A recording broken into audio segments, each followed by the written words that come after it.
Heard May I was meeting Cat secretly here. The girl's assertion convinced him May I might be the Cat World's villain, and then Nichiren dragged Polly in as a witness. He was burdened with a ridiculous label of campus troublemaker, and to clear his name, he sought out that little girl hoping she'd expose May Ai's crime. But the girl shot back, "I never said that. Didn't you notice he's just a cat lover?" Before the press conference, he tried to explain what he had seen loudly, but the principal's "you better do what I say" threats made him choose to back down. He naively thought that admitting he was wrong would make everything cool. Little did he know things were about to blow up in a big way. He became a media headline, nicknamed Pig Brain Teacher, with pig heads tossed at his door. His girlfriend broke up with him. Life turned dark comedy, regretting not escaping via art. The more he thought, the worse he felt, so he confronted May at school. In a relaxed moment, May I slipped away like lightning, tumbling downstairs in a gust, maybe too fast. Polly looked down following the sound of the fall, witnessing the students' replay meeting. At that moment, his mind was blank. Just when he had cleared his name, another rumour struck. Soon after, Polly climbed to the school rooftop, contemplating taking flight, just as he was about to take a plunge. He heard the thunderous sound of a trombone from downstairs, reminding him of his sister who loved the trombone, instantly quashing his suicidal thoughts with a trombone intervention. That night, he soaked the student's essay by accident. Old habits kicked in, he mindlessly dried it. But seeing Nichiren's in May Ai's, he found a huge secret. He discovered the hidden message in the essay that read, "May Ai's Castle," and of course, this secret reminded him of his sister who loved the trombone. This revelation hit him like a bolt of lightning, as if he had discovered a new world in life. He realized that May Ai and Xingqian were actually kindred spirits, and the real bad guys were others, and May Ai could also be a victim. Thought he was the bully, but it was a misunderstanding. The next morning, he made his way to May Ai's house, braving the storm while continuously apologizing.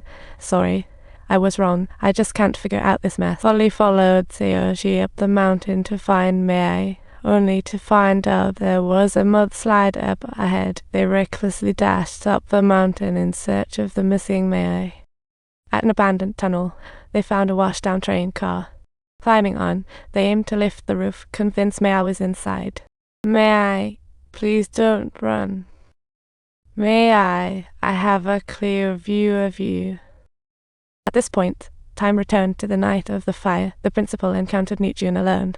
Nichiren's ignition gun accidentally fell to the ground, and upon hearing the sound, the principal immediately stepped forward to quickly pick it up for him.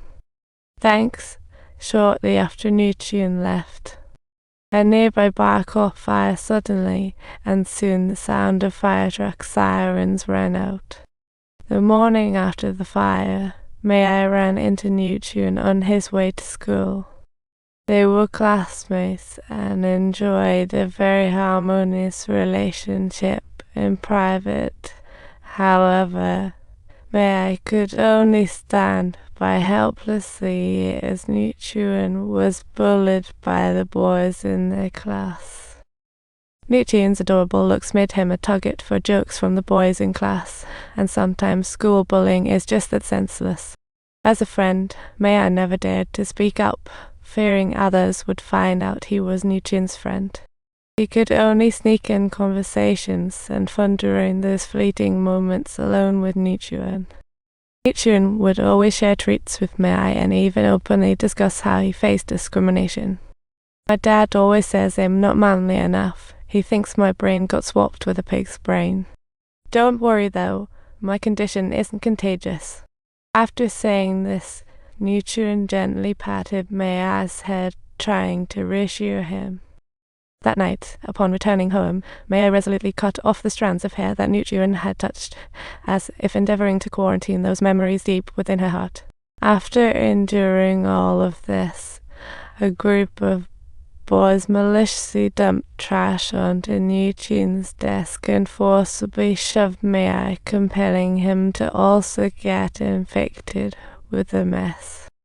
To fit in, May Ai had to stay silent and scattered chalk dust on Nichiren's desk. When Nichiren walked into the classroom and saw what happened, a panicked May Ai hurried back to his seat.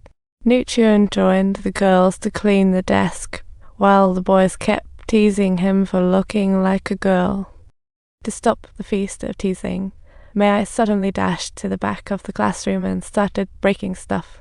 His wild antics drew the entire class attention, and the arriving teacher Polly thought he was a problem child, but only Nutrian understood his intent. After school, May spotted Nutrian lying on the ground, barefoot, and that certainly piqued his curiosity.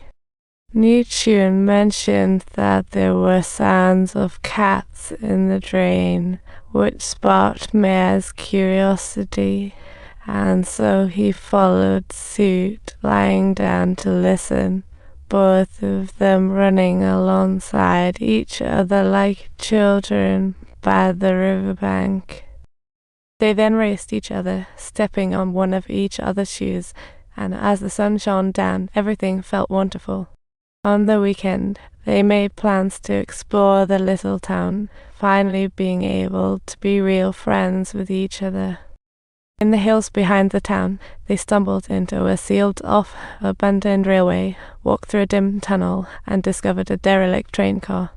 For fifth graders, this was practically a secret hideout. They pretended to be train conductors inside the car. They rushed out of the car together, heading deep into the forest for adventure. They ran freely in the green sea, wanting to break through the barrier separating them from the unknown world. Although they were inseparable best friends outside of school, there was still a pervasive hostility inside, causing a clique to once again lock Nutrian in the bathroom. Mia wanted to help Nutrian out, but upon hearing the footsteps outside the door, pretended not to see and hurried away, only to be caught by Polly. Polly mistakenly labelled him a bully, and that day Mia was called to the hill by Nutrian to discover a dead cat.